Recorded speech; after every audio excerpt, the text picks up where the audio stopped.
Dr. Vivek Kutesar. First and foremost, I would like to express my gratitude to the Nephrology Society for bestowing this honor on me. In all humility, I am aware that there are many more people in the audience who are more capable than me to have received this award. Today I will share my journey on this path to this award, and I would like to share some lessons which I have learned in life. Because strange as it may be, you get a fridge, you get an oven, you get a car, there is a driver's manual, a user's manual. Life doesn't give you any such manual. It leaves it up to you to interpret and to respond. And how do we respond? We look at people who have come before us as to how they have lived their life, how they would have dealt with the situation, and these are the values that we create. I would like to acknowledge that I am not me, but I am the influence of so many experiences, so many visionaries with whom I had the good fortune of spending my formative years.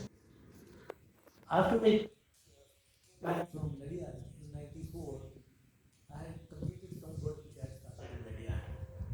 There was this situation where a farmer came and started crying in the OPD in front of me.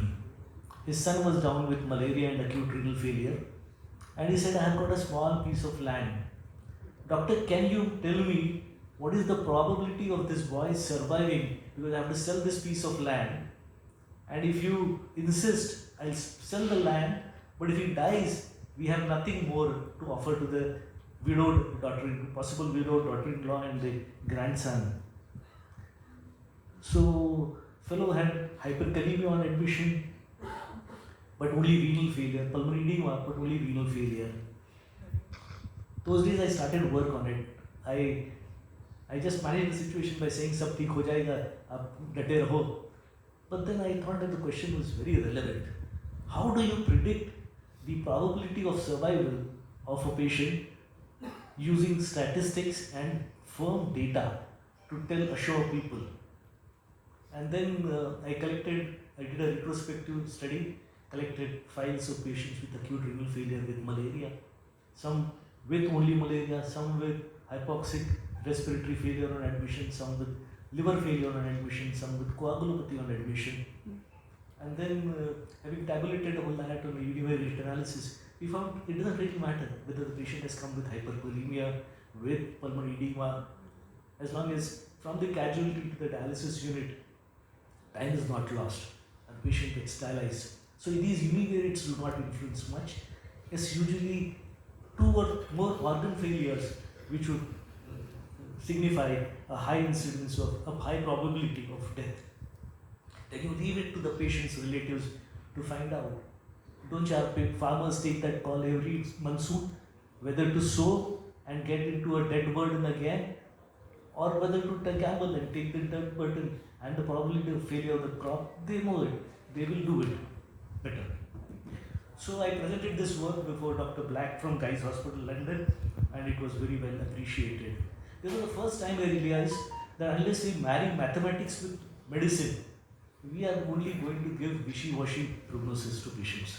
We will not be able to firmly state this is a 20% probability that this man is going to live. Are you going to take a 20% probability and gamble and put at stake your land, or we will not? Leave that to the patient's relative to think. This is the first unit that I started, one single dialysis machine. The edge is Subodh, who is there in the crowd, in the audience today, and with Dr. Aziz Khan's help, I could get a footing in Nagpur. In 1994, when I came, they used to use acetate everybody used to use acetate as a buffer, and the patients would have terrible suffering on dialysis.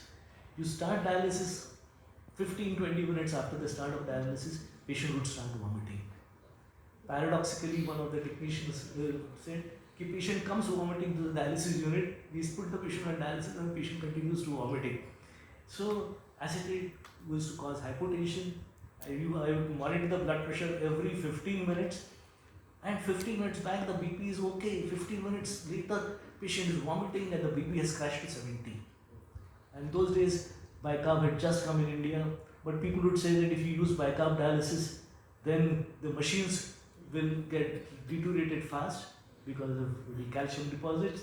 So it will incur a lot of capital expenditure. I bit the bullet and we introduced bicarb, and the change was immediate and patients' lives were far better. In '97, we had an opportunity to host the Indian Society of Nephrology's West Zone meeting in Nagpur. Before that, we founded the Central India Nephrology Society. We were 5 nephrologists, and we required 700 people to become an association. So Dr. Milind Burshindi and Dr. Pradeep Mishra were adopted because they had shown some interest in nephrology, although they were primarily physicians. So it's apt today that we have joined a session with the physicians and nephrologists. And slowly, in '98, I attended a conference in Jaipur run by the Department of Electronics, Government of India. The conference was on ISO for hospitals, and I realized that there is so much that needs to be learned after your graduation, which is pivotal to the successful implementation of a program. And we got ISO certification with the help of Mr. Anil Joshi, who has been my mentor, guide ever since. Here is Mr. Anil Joshi, Real Gupta, and the ISO certification. Unless we look critically at what we do, there shall be no improvement. Unless we document what we are doing, there is no, and unless we measure what we are doing, there cannot be improvement. It is easy to pat our bags and say we are the best in the world, but what do the figures say? And ISO taught me that. And on that day, Dr. Gupta delivered a wonderful talk on quality issues in nephrology and brought to forelight some important points as what are the quality issues and what are the trade-offs for quality. Quality doesn't come free of charge. Quality costs money. But if you do not spend money, somebody is going to suffer, and that invariably happens to be the family and the patient himself. So those boys who started early to build up the team spirit, we had the cricket matches, and invariably there would be a Ketan 11 versus Ookalkar 11, and Prakash would be happy to remember that Ketan 11 always won and we always lost. After one such match, the technicians asked me, "Sir, why don't you start a dialysis technician training program?" So this is a demand which was not from the nephrologists, this was a demand from the technicians. And then Dr. Gupta was good enough to give us space in Avanti, and we started using the Avanti space for dialysis technician lectures. And later was born out of their demand a certification course for which I was blessed to have Dr. Mahatme pave the way in Nagpur University under the Department of Adult and Lifelong Learning. And he was instrumental also in starting the ophthalmic assistant courses, and he knew the way about. This is in this photograph, you see the Vice Chancellor attending the certificate distribution program, and one such program was also attended by Dr. Jha from PGI Chandigarh. In 2008, we had an epidemic outbreak of hepatitis C in the unit, and suddenly 25% of my patients became Hep C positive, and I had to shift those patients to another floor, the 4th floor, and set up about 6 dialysis machines to cater to them. I could not figure out why there was this outbreak of hepatitis C, and I got Mr. Anil Joshi to help me. He's a management consultant, and slowly my doors opened that these boundaries that we have created of medical college, engineering college, pharmacy college, commerce college, arts college, these are artificial boundaries, which to my mind I started realizing that they better be broken down if we are going to do better quality management or better quality nephrology. So I asked Mr. Anil Joshi to have a look, and he used a technique known as FMEA, Failure Mode and Effect Analysis, It's a technique which the NASA uses when it sends its aircrafts on missions. Because once the aircraft leaves the Earth's orbit, there is no way you can go and retrieve and rectify a fault which has appeared. So you better think of all the possible faults which can occur before the spacecraft leaves Earth's orbit. The same principles were used. Principle was used for this problem this solving, and I'm very proud to say, that this work, which was reported in the International Journal of Quality and Reliability Management, has one of the highest rate quotations, citations. We have had more than 99 citations, not from dialysis alone, but also into ICUs, and also one worker has used it for mining industry. So this principle is universal, and we have more than 250 citations for our work today, and my H index is 6. The H index is 6, meaning it's a high impact work. One of the work has been quoted by the Government of India in its Clinical Establishment Act, and I'm very happy to have found excellent mentors who have helped me in shaping and contributing to this research. This is a photograph during the visit of Dr. Mahurkar, the famous Quinton Mahurkar catheter that we use daily. And Dr. Mahurkar is originally from Nagpur, 71. He left Nagpur. He was in the late 60s as a student here, and in 71 he was with Chicago, and he helped in designing that catheter which overcame the limitations of the earlier shunts that used to be used. Dr. Mahurkar made a very important observation which was instrumental. He said, forget these boundaries.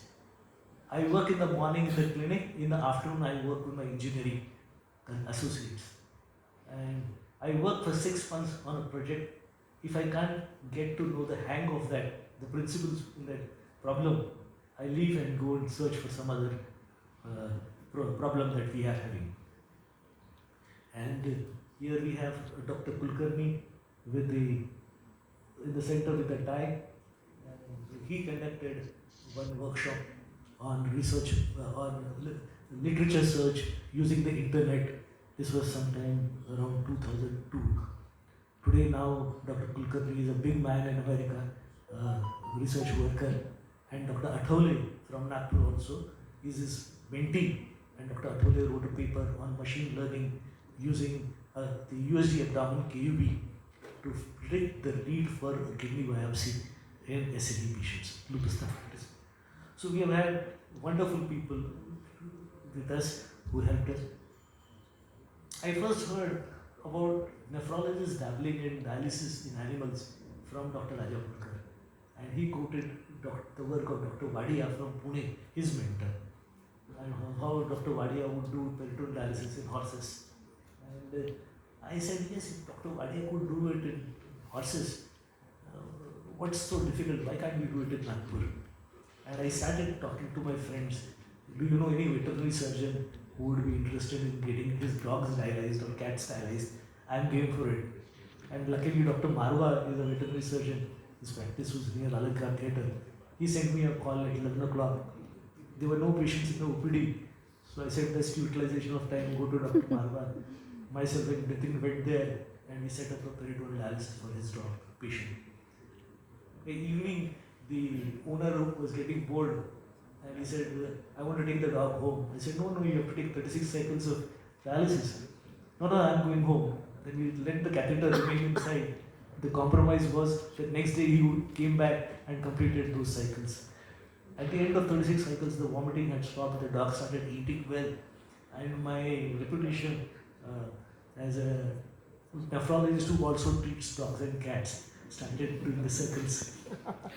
Prakash recommended my name to a leading cardiologist, senior cardiologist, and when the cardiologist's dog had renal failure, and sir called me, and we did his peritoneal dialysis, and I can really see the satisfaction and happiness on the cardiologist's face, and he was so happy that his dog was alive. His wife asked me, what next? I said, put the dog on CAPD, we'll put the catheter, we'll give you the fluid. But that didn't materialize, otherwise I would also have had the fortune of managing the first sleep-eating dogs. But then veterinary people started knowing about this, and they started sending me calls. They sent me a blood sample of Dharmendra. And they were the Hema Malini. I said, how can you get Dharmendra and Hema Malini as your patients? Only these are tigers from page. They have had renal failure. We want you to do their chemistries. So they started these big cats were coming to Nagpur. They would send me a call. One of the tiger, his paw was enmeshed into a wire mesh, and he developed cellulitis. And the tiger was managed conservatively with IV fluids. Unless they sedate the tiger when they take you in the cage, but it's quite a thrilling experience. When that tiger had acute renal failure, Delhi woke up and they would report to Delhi every morning, evening status of that tiger. These people came from Delhi and they said, what do you want in Nagpur? Said, we want a dialysis facility for animals in Nagpur. So veterinary college got 1 crore loan, and we purchased dialysis machines, we purchased a ventilator, we set up the ICU, and Dr. Buzone is there. Dr. Buzone took up renal failure in big animals as his PhD thesis, and he got PhD for that. So it has been quite an exciting thing, setting up that. And therefore, when AV fistula assist device was designed by Dr. Abhijit Raut under the leadership of Dr. Padole and Dr. Dhananjay, I had no hesitation that I have access to veterinary college and that we can do something there. The problem was veterinary college Nagpur ethics committee has the power to only give you permission for small animals. Goat is a big animal, so you have to go to Delhi. And they went to Delhi, they got the ethics permission. So Nagpur now has a precedent, and that if anybody is interested in animal work and needs animal trials, you can get it done in Nagpur because the precedent has been established. This is a goat which we use for the animal trials, which Dr. Abhijit Raut had to do. Research, because we had Dr. V.L. Gupta as our mentor, research has been the DNA of Nephrology Society, Central India Nephrology Society. So Dr. Gupta wrote this book on research methodology for nephrology, and we invited postgraduate students from Nephrology Training Institutes, Nadia in particular, I remember, and this is a snapshot from that function. In 1994, I set up practice. 1994 was also the year when Human Organ Transplant Act was passed, and Dr. Acharya before me had already started transplant activity in Nagpur at Pure Memorial Hospital. But after the act was passed, the activity had come to a standstill because the government had tried to regulate the entire activity. So we did a lot of hard work, more than me, dedicated people in Shotek Hospital. I remember Dr. Madhur, he went without any reservation to Mumbai on a number of occasions, and the only place that he would get would be near the toilet, sit down and go to Mumbai. But they were dedicated fellows. They did it, they got the permission from Mumbai, and we could start renal transplant at Shotek Hospital. This is the first transplant recipient that we had. I was also fortunate to have Dr. Rajapurkar as my mentor, and he included my name into the first Indian Society of Nephrology's guidelines for dialysis facilities, and I wrote 2 chapters for that. And then later, this document was adopted by the Government of India when they formed the Clinical Establishment Act, and that helped me into improving my H-index. Since the time that I was a resident in nephrology in GMC, Dr. Tikkas will remember that we used to see patients with renal failure, chronic kidney disease, who would come with no history of diabetes, very little elevated blood pressure, minimal proteinuria. And we didn't know. In those days, these people would get labeled as chronic tubular interstitial nephritis, chronic pyelonephritis. After I set up practice, incidentally, Yavatmal became my most ardent supporter, and the community became the most loyal patients that I have had. Uh, these are patients who come from around Yavatmal, and they present with chronic kidney disease of unknown origin. Over the years, we have worked with this community, and Dr. Dhananjay Ookalkar madam is there today. She continues the work and continues to investigate the role of heavy metal poisoning and genesis of CKD. We were also fortunate to write that handbook of dialysis, which sir has already mentioned. One of the things which I realized was financial inability to bear the cost of dialysis was the biggest hurdle to initiation of dialysis in our population. So NMC declared a scheme, we jumped in, we started offering dialysis at 500 rupees to the patients. And we have never had any major financial strain because of that. Like I shared with Prakash on that day when we had that inauguration, I said offer dialysis at 300 rupees, you will still not enter into a loss. Because anyway, what you are doing is to creating a surplus and then giving it to the government of India in the form of income tax, and then depending on that long arm to come back to your community and do something good. You spend money and then give less. The government India's long hands with all patriotism, I say, because when you use that money yourself, you are sure that that money reaches the rightful recipient who has trust in you. So we started this and it continues even now. Dr. Jitesh Jeswani is running the show for me and he continues to have that scheme. I was always curious about food and nutrition, and we had a cookery contest under Ashwini Kidney Trust, and we had more than 78 recipes of kidney-friendly diet. How do you make bail for these patients? Lifetime Achievement Award presented by the Nephrology Society honoring Dr. Dhananjay Ookalkar. There are physicians who serve and there are those who shape the very course of medicine, leaving behind not just memories but institutions, values, and generations inspired by their example. Dr. Dhananjay Ookalkar belongs firmly to the latter.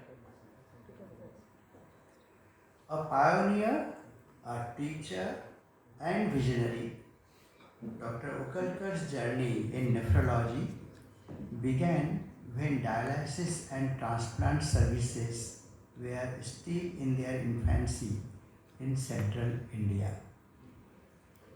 Through tireless dedication, clinical acumen, and quiet leadership, he laid the foundations upon which modern nephrology in Nagpur and Vidarbha stands today.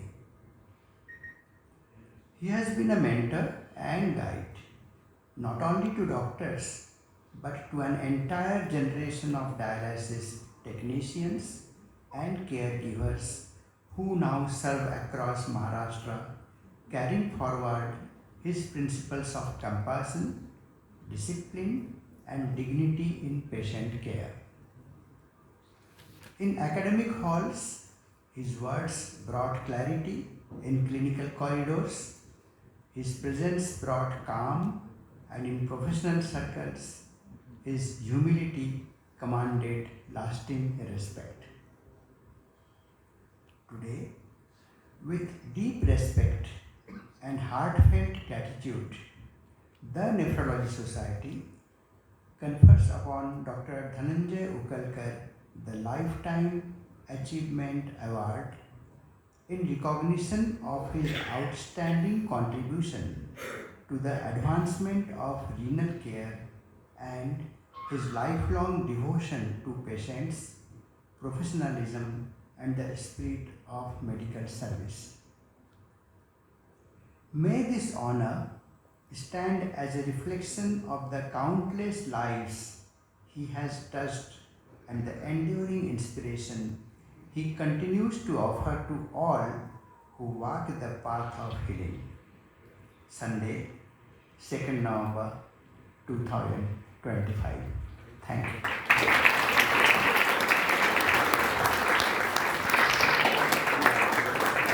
Thank you, sir. I request all the dignitaries on and off the dais to give a standing ovation.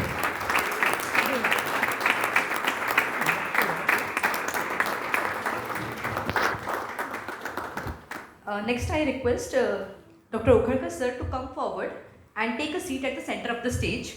Requesting our special guest, Dr. Vivek Kute sir, and all the dignitaries on the dais to felicitate respected Dr. Dhananjay Ookalkar sir with shawl, Shrifar, Bhagavad Gita and plaque. I also request the मी उखळकर सरांसोबत connected आहोत.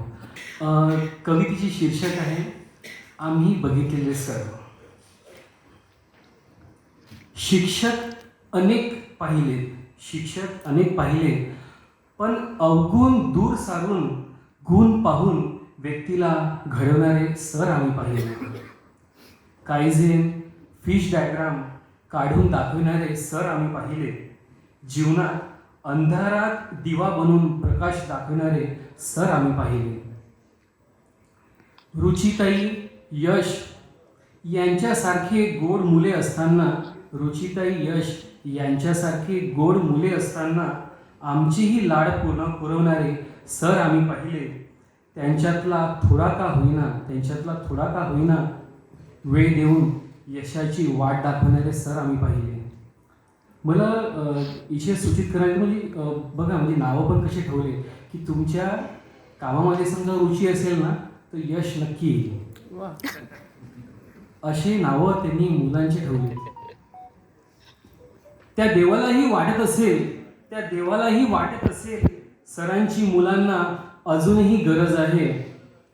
म्हणून तर 3 वेळा हृदयाचे ठोके चुकले तरीही सर आज आपल्यात आहे. शेवटचं सर तुम्ही दूर असताना, कारण आम्ही आज जिथे आहोत ना एका चांगल्या पदावरती सरांनी आम्हाला नेऊन पोहोचवलेलं आहे. श्रीकृष्ण महाराजांनी अर्जुन एक सोनं होतं पण त्याला चकाकण्याचं काम श्रीकृष्ण महाराजांनी केलं. तसं आम्हाला उडण्यासाठी पंख सुद्धा आम्हाला ओळखकर सरांनी दिले. तुम्ही दूर असताना दुःख नाही असे नाही. दूर राहूनही विसरणारे सर आम्ही नाही. भेट होऊ न शकली तरी काहीच फरक पडत नाही. तुमच्या आठवणी कोणत्या भेटीशिवाय कमी नाही. सर आम्ही जे आपल्या कारकिर्दीत आपली घडलो तर आम्ही बघितलं की सर आपण प्रत्येक वेळेस या हाताला माहीत पडू देणार नाही असे आपले कर्तव्य होते. सरांचं एक कौतुकास्पद म्हणजे प्रत्येक कामामध्ये मला त्या 2 गोष्टी आठवतात की सरांचं त्या पाठीमागे बोलण्याचं एक उद्दिष्ट होतं. ते 2 लाईनमध्ये मी बोलून संपवितो. मुझे ख्वाहिश नहीं मशहूर होने की आप पहचानते हैं बस इतना ही काफ़ी है. Thank you sir. Thank you doctor Okalkar sir. Thank you माझे वरिष्ठ doctor Guru sir. Thank you.